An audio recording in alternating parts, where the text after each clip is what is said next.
오늘은 어린이 주일이지 않습니까? 근데 사람이 일생을 태어나면 대부분의 자녀들은 부모를 기질적으로 닮고 태어납니다. 기질이 부모를 닮죠.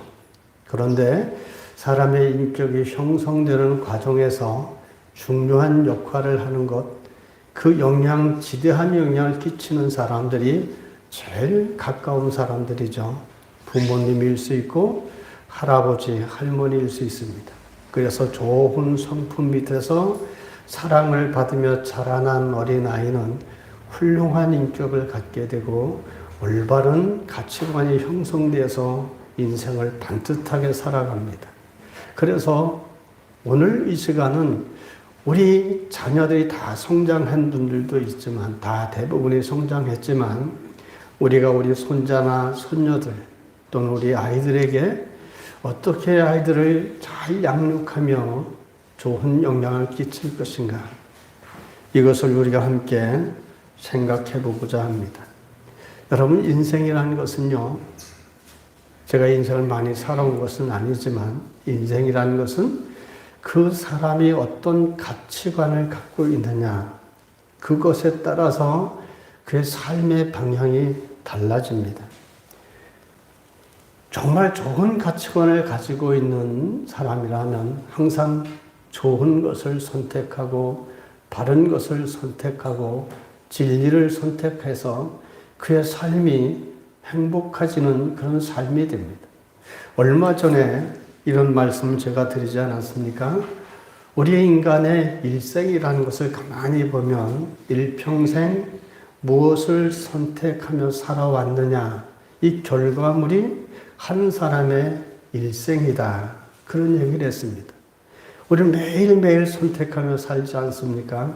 아침에 눈을 떠서 교회를 올 때 어느 교회를 갈 것인가, 이것도 선택하셨을 것이고, 무슨 옷을 입을 것인가, 이런 거 다 선택하며 살지 않습니까?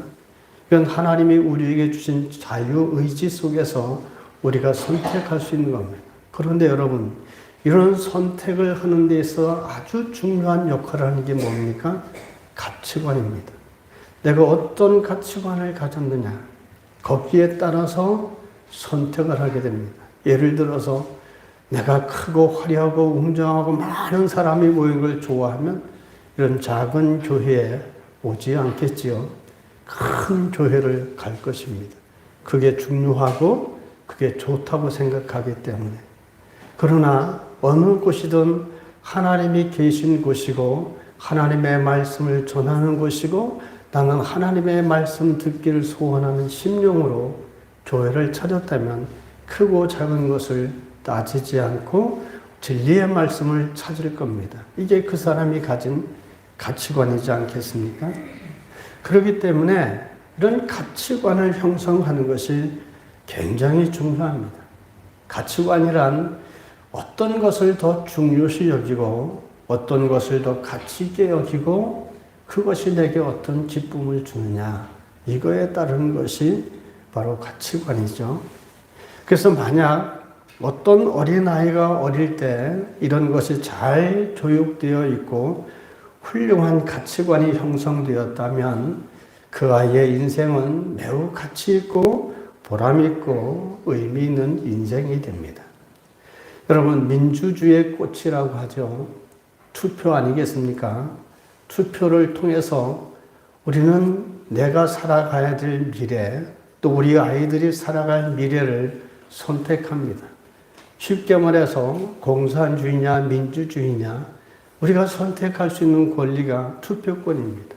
이럴 때 어떤 가치관을 가지고 있느냐, 이것이 굉장히 중요합니다. 내가 살아갈, 우리 어린아이들이 장차 살아갈 이 나라가 어떤 나라가 되게 하느냐, 그것이 바른 가치관을 가진 사람들이 선택하는 겁니다. 도둑질을 해도 괜찮고 강도짓을 해도 괜찮고 어떤 사람도 상관없이 그렇게 한다면 나라가 이상하게 되겠죠. 그러나 정말 성경적 가치관에서 정직하고 진실하고 성실하고 이런 사람들을 선택한다면 그런 좋은 나라가 되지 않겠습니까? 그래서 이런 가치관은 정말 미래나 현재나 우리 각자의 삶에 아주 중요한 역할을 합니다. 그러면 이처럼 우리 생애에 지대한 영향을 끼치는 가치관을 어떻게 심어줘야 될까?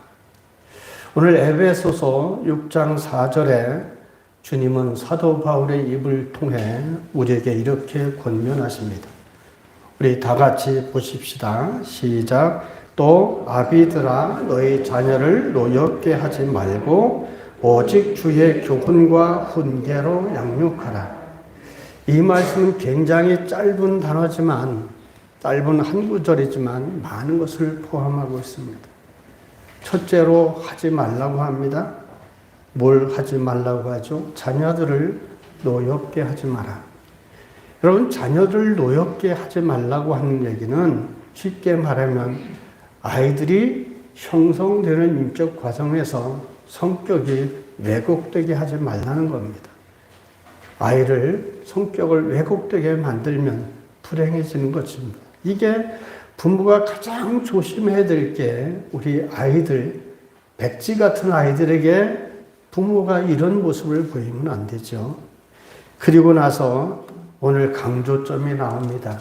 오늘 말씀에서 여러분 무엇을 강조합니까? 오직이라는 말씀을 우리 주목해 보십시오. 오직. 이 오직이라는 단어가 이끌고 있는 말씀이 뭡니까? 바로 주의 교훈과 훈계. 이것으로 자녀들을 양육하라. 하나님 말씀합니다.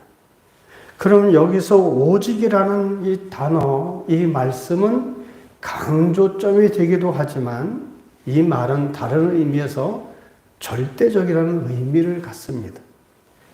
즉 예수님을 믿는 너희 우리 성도들의 가정은 오직 주의 교훈과 훈계로만 양육하라. 이런 절대적 의미가 이 말씀 속에 담겨 있습니다. 그렇다면 여러분, 주의 교훈과 훈계가 무엇일까요?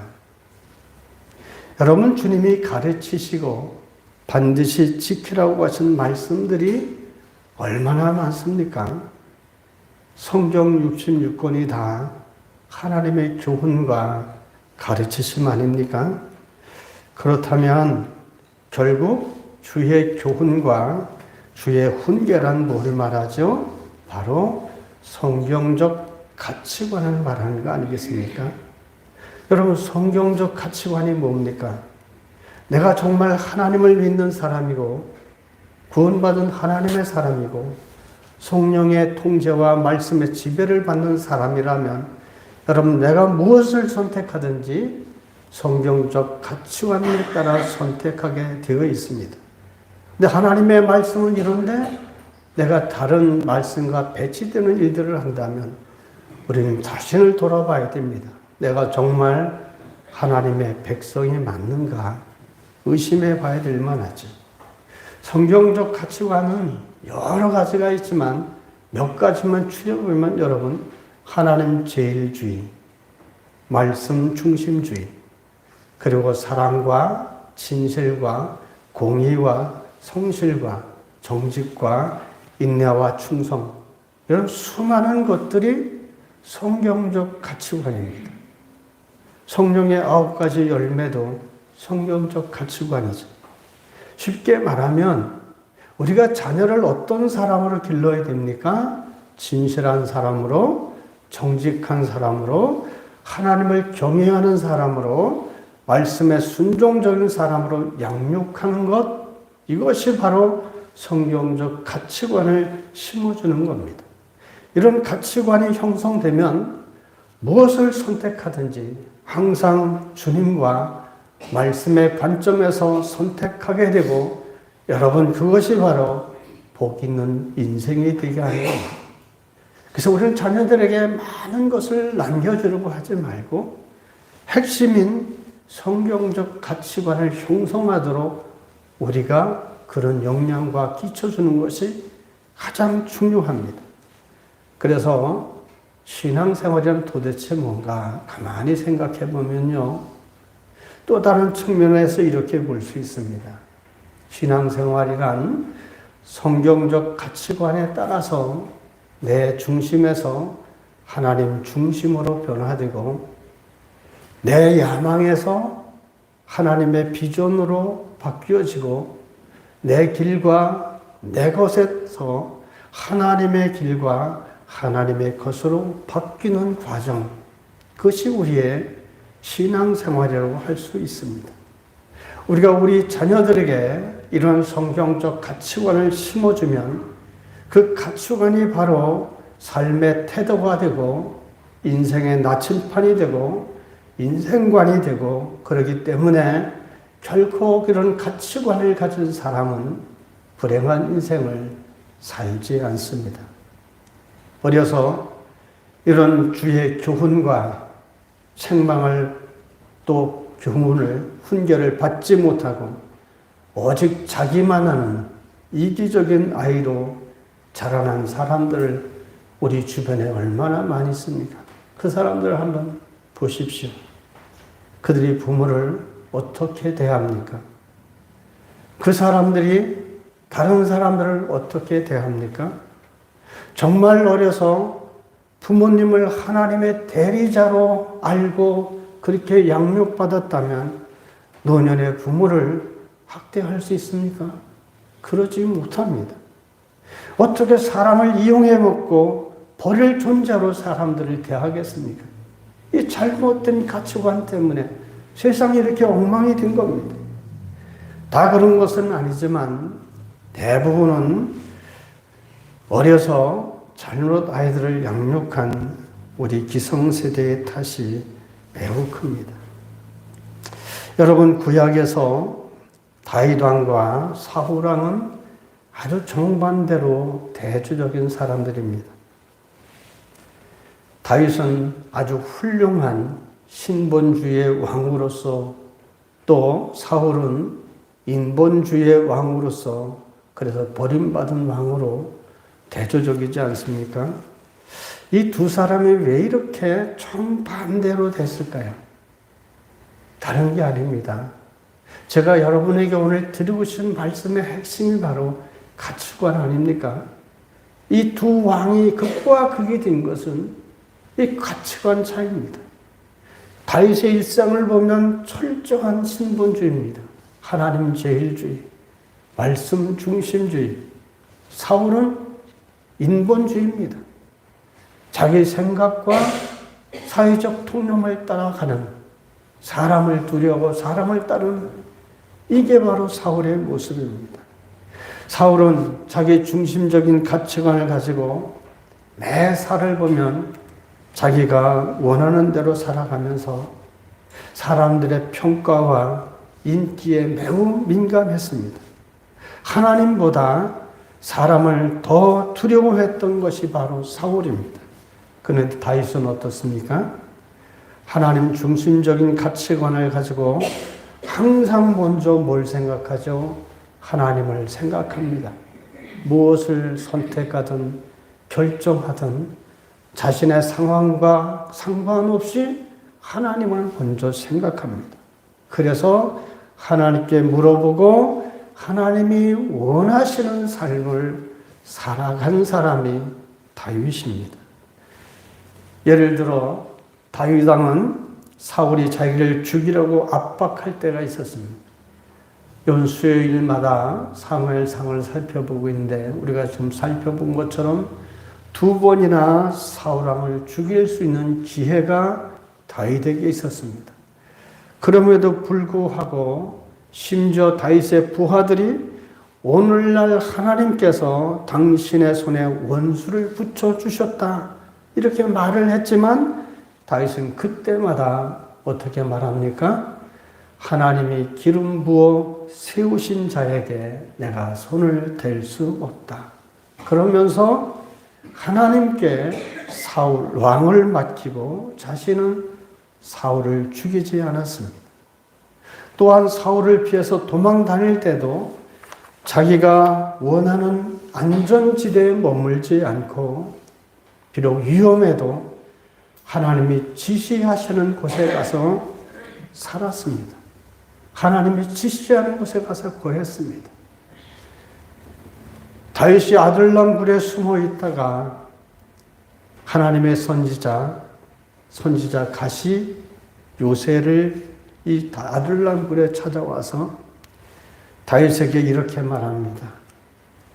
하나님이 요새를 떠나 유대 땅으로 돌아가라. 하나님이 이렇게 말씀하셨다. 이 말씀을 들었을 때 다윗은 여러분 이 아둘람 굴이 안전한 안전지대입니다. 그럼에도 불구하고 하나님의 말씀을 따라 위험한 유대 땅으로 다시 갔습니다. 여러분 세상의 이성적 합리적 판단을 한다면 누가 그 위험한 데를 가겠습니까? 그러나 위험할지라도 하나님의 말씀하심에 다윗은 순종했습니다. 그것뿐만이 아닙니다. 그는 비록 사울을 피해서 숨어 지내는 처지였지만 블레셋이 그릴라를 침공했다는 소식을 들었을 때 하나님께 기도했지요. 하나님, 올라가서 그릴라 사람들을 구할까요, 말까요? 그러자 하나님이 뭐라고 하셨을까요? 올라가서 구해라. 여러분 지금 다윗이 남을 돌을 쳐줍니까? 소위 네코가 속자입니다. 사울이 쳐들어오면 잡히면 죽습니다. 그런 상황이라면 도망쳐야 되는 것이고, 그래서 오죽하면 다윗의 부하들까지 만류하겠습니까? 세상의 가치관을 따르면 도와서도 안 되고 도울 수 없습니다.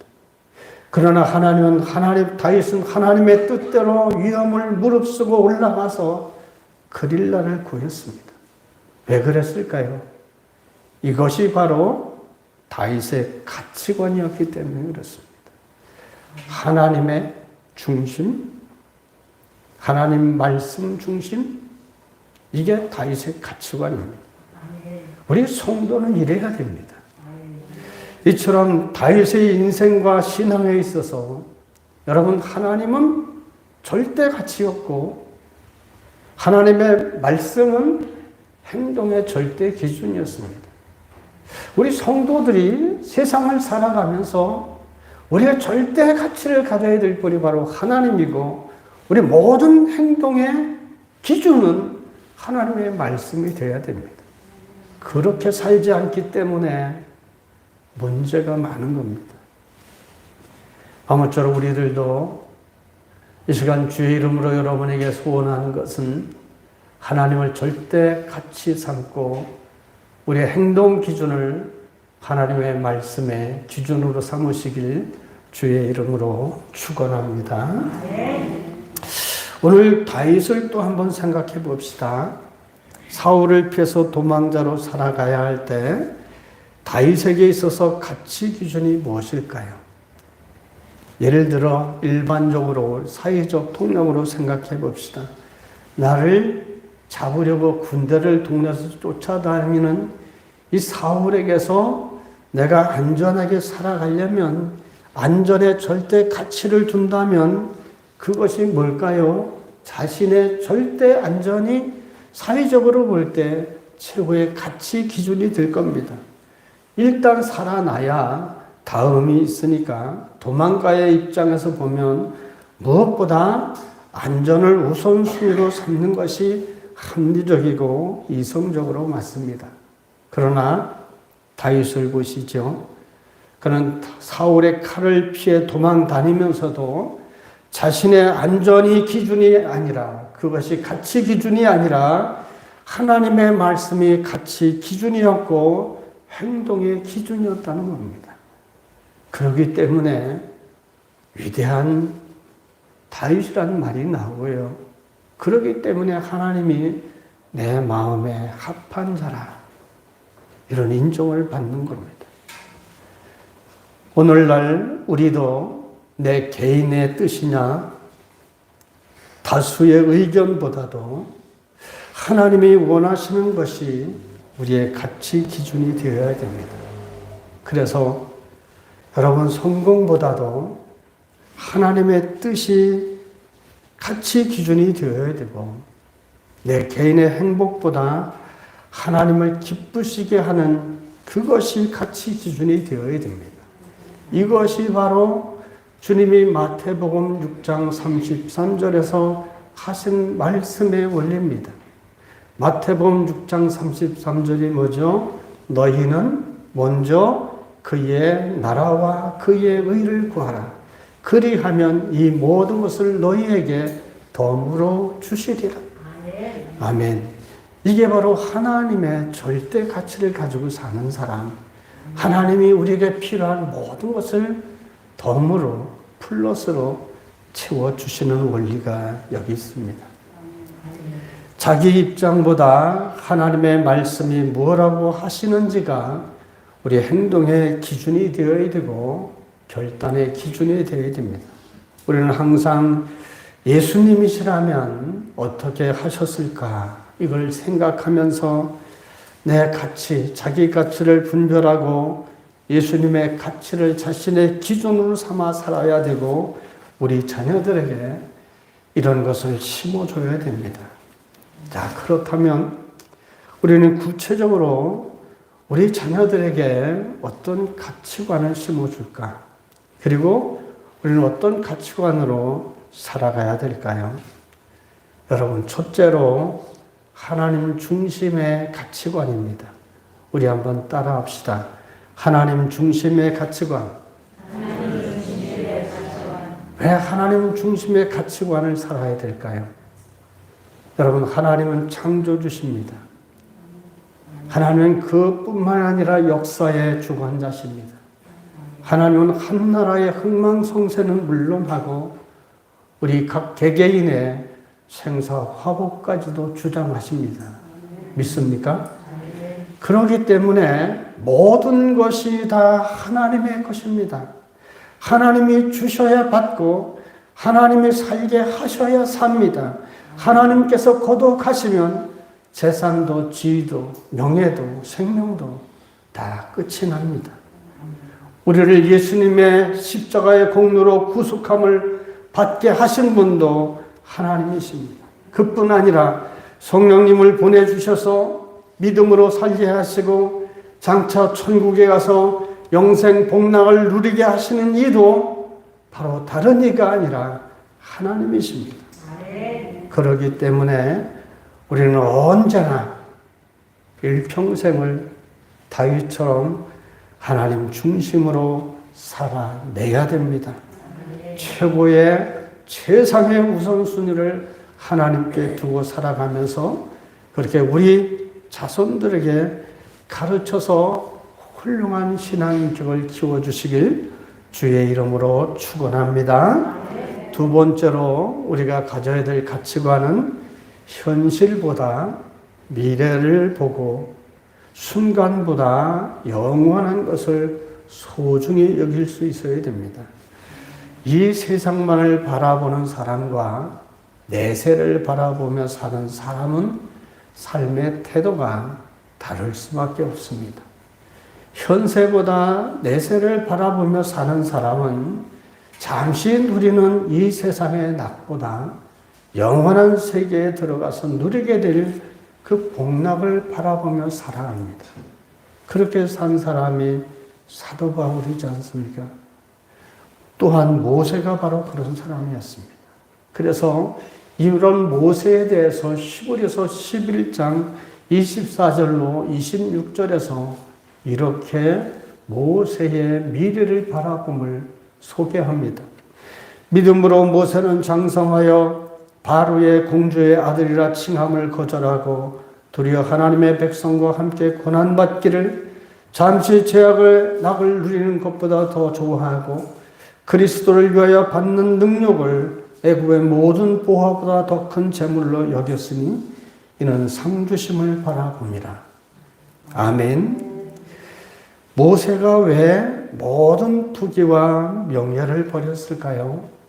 장차 하나님 나라에 들어가서 받을 상을 바라봤기 때문입니다. 이 세상에서 잠시 죄악의 낙을 누리는 것보다 하나님 나라에서 받을 영화를 귀하게 여겼기 때문입니다. 여러분, 우리가 예수 믿으면서 수고하고 애쓰는 것, 여러분 이 상에서 잘 먹고 잘 살기 위해서 수고하고 애씁니까? 그런 것은 덤입니다. 하나님 나라의 상급을 보고 비록 남들이 알아주지 않더라도 이 길을 가는 것은 바로 영원한 하나님 나라의 상급을 보기 때문이고 그것이 바로 우리 인생길이기 때문에 그렇습니다.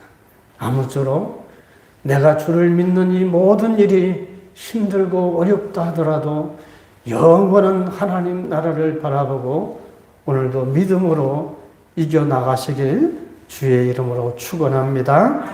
세 번째로 우리가 갖춰야 될 가치관과 실천해야 될 가치관이 나눔과 선교의 삶을 사는 가치관을 가져야 됩니다. 우리는 하나님의 사랑과 은혜를 받았지 않습니까? 하나님의 사랑을 받았기 때문에 하나님의 은혜를 입었기 때문에 나 같은 사람이 하나님의 사람이 되고 하나님의 종이 되고 여러분이 하나님의 백성이 되지 않았습니까? 이건 말로 할 수 없는 하나님의 은혜죠. 우리가 하나님의 사람이 되는데 우리가 시험 쳐서 하나님의 사람 됐습니까? 우리가 똑똑해서 하나님의 사람이 됐습니까? 전혀 그런 거 없습니다. 못나고 못 배우고 못생겨도 가난해도 하나님이 너는 내 것이라고 선택하시고 인치시고 성령으로 내 것이라고 보증해 주신 겁니다. 이 전적인 하나님의 은혜로 우리가 하나님의 사람이 됐지요. 그렇기 때문에 이런 값없이 받은 은혜를 우리는 나누며 살 줄 알아야 됩니다. 내 것만 내 것이라고 할 것이 아니라 이제 우리는 내 것도 내 것이라는 마음으로 살아야 됩니다. 그리스도인은 세상 속에서 결코 인색하게 살아서는 안 됩니다. 주님도 말씀하셨죠. 주라 흔들어 넘치도록 채워주시리라. 우리가 하나님을 믿는 사람이라면 마음도 물질도 나누고 섬길 줄 알아야 됩니다. 잘못된 신앙관을 가진 사람들이 교회 생활을 오래 하면 교회에서 계급 올라가는 것처럼 군림하려고 합니다. 여러분, 이건 잘못된 생각입니다. 오래 섬길수록, 오래 하나님을 사랑할수록 점점 주님처럼 닮아서 섬기고 겸손하고 낮아질 줄 알고 세상에 착함과 의로움을 드러낼 줄 알아야 세상에 비치고 소금인 겁니다. 큰 교회 장로 되고 목사 됐다고 어깨에 힘주고 다니면 그게 옳은 게 아닙니다. 하나님은 그런 사람을 그렇게 그러더라고 큰 교회를 주신 것도 아니고 그렇게 섬기라고 주신 게 아닙니다. 낮아지고 겸손함으로 섬길 줄 아는 것, 이게 우리 그리스도인이 가져야 될 삶의 자세고 우리 자녀들에게 심어줄 가치관입니다. 인도의 캘커타라는 곳에 마더 테레사가 운영하던 어린이집이 있습니다. 그 벽에 새겨있는 글이 있는데 이게 굉장히 성경적 가치관이 담겨있는 글입니다. 제가 이것을 읽어드리고 말씀을 마치도록 하겠습니다. 첫째, 사람들은 논리적이지도 않고 이성적이지도 않다. 게다가 자기중심적이다. 그래도 사람들을 사랑하라. 두 번째, 당신이 착한 일을 하면 사람들은 다른 속셈이 있을 거라고 의심할 것이다. 그래도 착한 일을 하라. 세 번째, 당신이 성공하게 되면 가짜 친구와 진짜 적들이 생길 것이다. 그래도 성공하라. 네 번째, 오늘 당신이 착한 일을 해도 내일이면 사람들은 잃어버릴 것이다. 잊어버릴 것이다. 그래도 착한 일을 하라. 다섯 번째, 정직하고 솔직하면 공격당하기 쉽다. 그래도 정직하고 솔직하게 살아라. 여섯 번째, 사리사욕에 눈먼 소인배들이 큰 뜻을 품은 훌륭한 사람들을 해칠 수 있다. 그래도 크게 생각하라. 7번째, 몇 년 동안 공들여 쌓은 탑이 하루아침에 무너질 수도 있다. 그래도 탑을 쌓아라. 8번째, 물에 빠진 사람을 구해주면 보따리 내놓으라고 덤빌 수도 있다. 그래도 도움이 필요한 사람을 도와라. 9번째, 젖 먹던 쉼까지 다해 헌신해도 칭찬을 듣기는커녕 비난을 받을 수도 있다. 그래도 헌신하라. 10번째, 사람들은 약자에게 호의를 베푼다. 하지만 결국에는 힘 있는 사람 편에 선다. 그래도 소수의 약자를 위해서 분투하라. 사랑하는 성도 여러분, 세상은 참으로 복잡하고 상황이 매우 혼잡한 세상입니다. 그러나 우리는 어떤 상황과 문제가 있더라도 하나님의 가치관을 가지고 살고 자녀를 그렇게 길러내셔서 세상의 빛과 소금이 되게 하는 그런 우리 모두가 되시길 주의 이름으로 축원합니다. 아멘. 자비로우신 하나님 아버지,